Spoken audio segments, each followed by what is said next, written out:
Un feliz día para todos ustedes y una tarde agradable, así del día de hoy, un poco más fresco.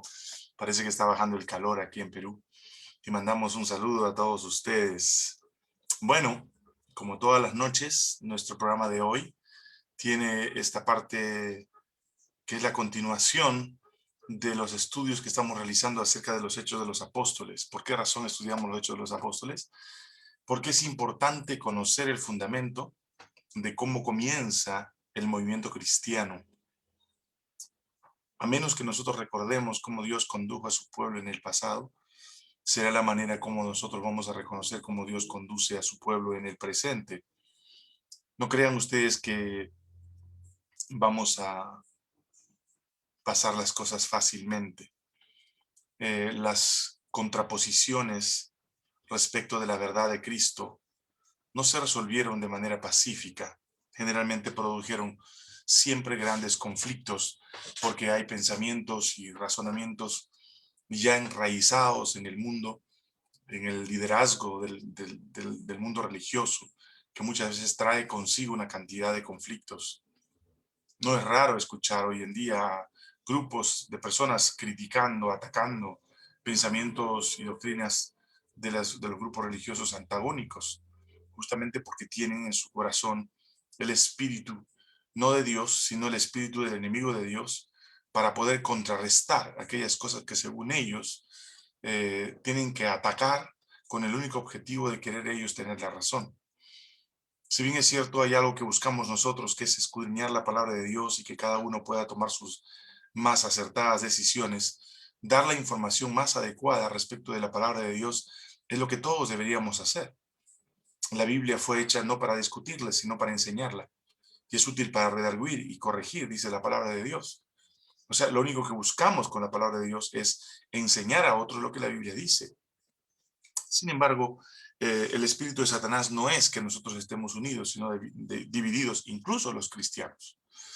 En el capítulo 6 del libro de Hechos de los Apóstoles encontramos un hecho importantísimo. No vamos a leer el capítulo 7 todavía porque el capítulo 7 tiene una historia muy especial en todo sentido, porque ahí está la conversión de Saulo de Tarso.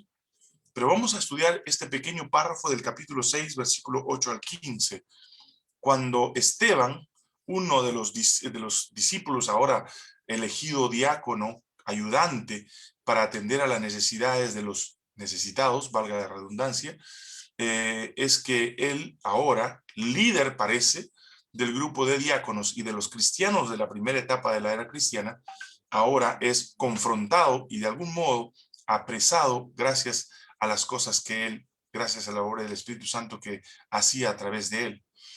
Eh, Quizás muchos de nosotros hemos visto a muchos predicadores haciendo milagros o milagreros, como le llaman algunos, como una forma de demostrar de que ellos tienen el Espíritu Santo.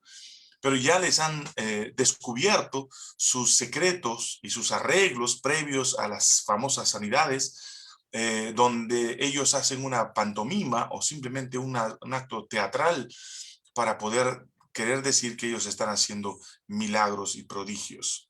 En el caso de Esteban, él no pertenecía a ningún otro grupo más que aquellos que habían creído en Jesús. En el versículo 8 dice que después que habían sido elegidos, él era lleno del Espíritu Santo y tenía mucha fe. Esteban, lleno de la gracia y del poder de Dios, hacía grandes señales y grandes prodigios entre el pueblo. Entonces se levantaron unos de la sinagoga llamada de los libertos y de los de Cirene, de Alejandría, de Cilicia y de Asia, y disputando con Esteban, estaban discutiendo con él respecto a lo que era el cristianismo y cómo él, por la obra del Espíritu Santo, hacía las obras que hacía y los prodigios y las señales. Pero dice la historia, registrada aquí en Hechos capítulo 6, versículo 10, que no podían resistir a la sabiduría y al espíritu con que hablaba. No es raro poder ver a una persona que tiene el poder del Espíritu de Dios tener argumentos y fundamento de la doctrina que habla. Es impresionante cómo el Espíritu Santo dio sabiduría a Pedro, que era un inepto para hablar, para todo. Era un hombre que simplemente era rudo, venía de la pesca, no tenía más que simplemente un carácter del trueno, como le llamaban, pero no tenía el don de la palabra. El Espíritu Santo les dio a todos la capacidad de poder hablar, incluso los que estaban allí escuchaban el mensaje de Cristo en su propio idioma. El Espíritu Santo transformaba las palabras del hebreo y las hacía escuchar a aquellos que habían venido de diferentes lugares y escuchaban en su lengua el mensaje de Jesucristo. Ahora, un grupo de personas, líderes que conocían la doctrina, que conocían la Torá, estaban discutiendo con Esteban. Porque Esteban no solamente hacía prodigios y milagros, sino también hablaba con denuedo, hablaba con verdad acerca de Jesucristo y su verdad y lo que él había hecho por nosotros. Entonces, lo que ellos no podían resistir, comenzaron a buscar la manera de poder prenderle y acusarle para poder acallarlo. No nos sorprende que muchas veces, cuando no se tienen argumentos, se atacan a las personas de sus errores o de sus virtudes para poder hacer que ellos se callen de decir lo que dicen la verdad. Por esa razón, al darse cuenta ellos que no podían contener contra las palabras y el potencial de su doctrina, el potencial de sus argumentos, la sabiduría con la que él se manifestaba, porque hablaba por la obra del Espíritu Santo, entonces comenzaron a hacer lo que muchas veces se hace hoy en día también. El enemigo siempre ha trabajado igual. El enemigo nunca ha usado nuevos métodos, siempre ha usado los mismos métodos de siempre, la mentira, el soborno. Dice el capítulo 6, versículo 11. Entonces estos de Cilicia, de Alejandría, de Cirene, de la sinagoga de los libertos y también los de Asia que disputaban con Esteban, sobornaron a unos para que dijesen que le habían oído hablar palabras blasfemas contra Moisés y contra Dios. Imagínense ustedes. De la misma manera como lo hacían con Jesús. ¿Tú eres el Cristo? Tú lo has dicho. ¿Tú estás repitiendo lo que dices o estás simplemente diciendo por tu propia convicción? Jesús le preguntaba. Sobornaron a un grupo de personas para que estas personas pudieran mentir. La misma obra que hizo Balac con Balaam. Asimismo los nicolaitas y todos aquellos que trabajaron en favor del instrumento en contra de Dios, de Satanás, siempre utilizaron el soborno y la mentira para contrarrestar la verdad. Pero la verdad nunca fue acallada. Dice, y soliviantaron al pueblo, a los ancianos y a los escribas, arremetiendo, le arrebataron y le trajeron al concilio. Y pusieron testigos falsos que decían, este hombre no cesa de hablar palabras blasfemas contra este lugar santo y contra la ley.